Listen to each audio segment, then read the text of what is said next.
नमस्कार केमन आছেন सकले आमार रान्नाघरे सकल बंधुके स्वागत। आजकेर रेसिपि छिलो काच्ची बिरियानी। तार जोन्नो आमि चालटाके 1 घंटा भिजिए रेखेछि। नियेछि आलू, नियेछि पेঁয়াজ और बड़ बड़ साइजे चिकेन। प्रथमे आमि पेঁয়াজগুলোকে बेरेस्ता करे भेजे नियेछि। लाल लाल करे भेजे नेबेन, बेशी पुड़िए फेलबेन ना। सेई पेঁয়াজগুলোকে तुले निये सेई तेलेर मধ্যে आमि 2 ग्लास मतन जल दियेछि। दियेछि हलुद, काश्मीरी लंका और दियेछि लवण। যখন ফুটে উঠবে তখন আমি এর মধ্যে কাঁচা চিকেনগুলো সব দিয়ে দেব। পাশ থেকে আমি সিদ্ধ করবার জন্য আলুগুলো দিয়ে দেব। আলু ও চিকেন 80% মতন সিদ্ধ করবেন। পুরোপুরিভাবে সিদ্ধ করে নিলে আলু ঘেটে যাবে ও চিকেনও পাশ থেকে ছেড়ে যাবে, কারণ আমি এগুলো যখন ভাপে চাপাবো তখন এগুলো আবার কুক হবে। আলু ও চিকেন আমি ভালো করে দিয়ে দেওয়ার পরে দিয়ে দিচ্ছি আদা রসুনের পেস্টের যে জলটা ছিল সেই জলটা।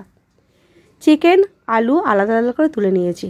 দেখুন একটা আলাদা পাত্রে প্রথমে আমি চিকেনগুলোকে সাজিয়ে নিয়েছি।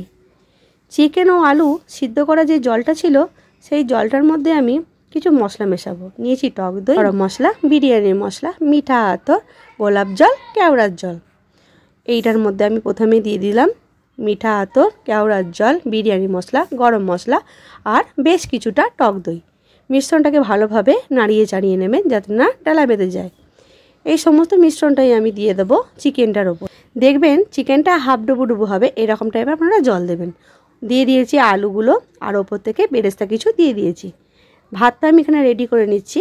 ঠিক 60% মতন আমি এখানে কুক করে নিয়েছি। আর চালটা কিন্তু 1 ঘন্টা ধরে ভিজিয়ে রেখে দেবেন।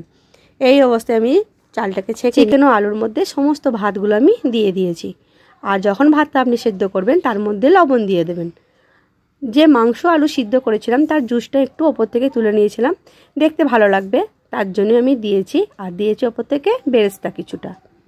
আর দিচ্ছি গোলাপ জল, কেওড়ার জল, গরম মশলা, বিরিয়ানি মশলা সমস্তটাই আমি এর মধ্যে দিয়ে দেব। আর দিচ্ছি লাস্টে মিঠা আতর। এখানে অনেকে 2-4 ফোঁটা ব্যবহার করে, আমরা একটু বিরিয়ানির মশলাটা একটু বেশি ভালোবাসি বলে তাই বিরিয়ানি মশলা ও আতরটা আমি সবটাই দিয়ে দিয়েছি। এবার আমি স্টিমে বসিয়ে দেবো কম আঁচেতে প্রায় 15 মিনিটের মতন।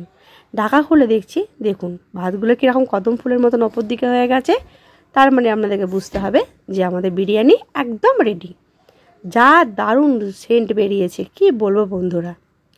আর ওপর থেকে কিছুটা ঘি ছড়িয়ে এবার সার্ভ করতে লেগে গেছি। একটা সাইড থেকে কাটবেন, দেখুন কতটা ঝুরঝুরে হয়েছে আর কতটা সুন্দর হয়েছে।